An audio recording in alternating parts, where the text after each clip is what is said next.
Déjà ici, je voudrais dire que je ne parle pas à tout le monde. Je ne m'adresse pas à tout le monde, je m'adresse uniquement aux véritables enfants de Dieu, ceux-là qui ont l'humilité, la capacité de supporter la parole de Dieu même si elle fait mal. Je voudrais parler avec toi aujourd'hui, toi qui te dis enfant de Dieu. La chose la plus précieuse que Dieu a donnée à l'homme, ce n'est pas la voiture, ce ne sont pas des richesses de ce monde, non. Ce ne sont pas des maisons, des enfants, des femmes, des maris, je ne sais pas. La chose la plus précieuse que Dieu donne à son enfant, que Dieu a donné à l'homme déjà, c'est le temps. Dieu a donné 24 heures à l'homme comme à la femme, à l'enfant comme à l'adulte, aux pauvres comme aux riches, au roi comme à l'esclave. Dieu a donné 24 heures, une journée de 24 heures à chacun. Dieu a manifesté sa justice glorieuse dans ce sens-là. Maintenant, je te pose la question.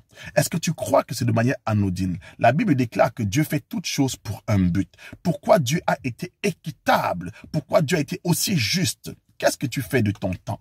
Toi, tu dis que Dieu t'as oublié, tes choses n'avancent pas, tes projets n'avancent pas, ton mariage n'avance pas, tes enfants n'avancent pas, tu es célibataire, tu veux une femme, tu veux un mari, tu veux un travail, tu veux une maison, tu veux être guéri. Mais en fait, Dieu t'a donné quelque chose qui conditionne le mystère de ta réussite. 24 heures par jour. N'oublie pas qu'autour du trône de Dieu, il y a 24 vieillards. Oh, évangile éternel. Dieu te donne 24 heures. Et autour du trône, il y a 24 vieillards pour l'adorer. Nous mettons d'abord ça de côté. Qu'est-ce que tu fais de ton temps?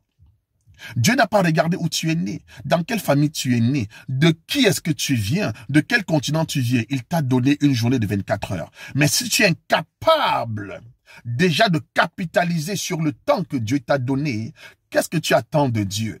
Qu'est-ce que tu attends? Parce que la façon dont tu utilises le temps que Dieu t'a donné définit exactement comment ta vie va se dérouler.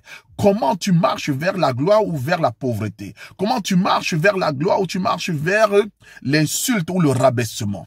Vers le triomphe ou vers la défaite. Remarque une chose, Satan aujourd'hui utilise une arme puissante qui est la distraction. Pourquoi? Parce qu'il sait que la plus grande richesse d'un homme, c'est son temps. Quel est le temps que tu consacres à la distraction? Le matin, dès que tu te lèves, quel est ton premier réflexe? Est-ce que c'est la prière ou est-ce que c'est ton téléphone? Surtout les sœurs, dès qu'elles se lèvent, le réflexe, c'est le téléphone d'abord. Ce n'est pas pour prier, ce n'est pas pour lire un verset biblique, mais c'est pour entendre encore quel est encore le buzz, le nouveau buzz qu'il y a eu cette nuit. C'est pour être à la page du buzz. Tu n'es pas à la page de Jésus-Christ, tu n'es pas à la page de Dieu, mais tu veux être à la page du buzz. Tu es dans la sorcellerie, tu es dans la malédiction et tu t'étonnes. Tu as investi le capital de Dieu dans la distraction, dans l'égarement. Un enfant de Dieu qui vit comme ça est sur la voie de la perdition. Ressaisis-toi au nom puissant de Jésus.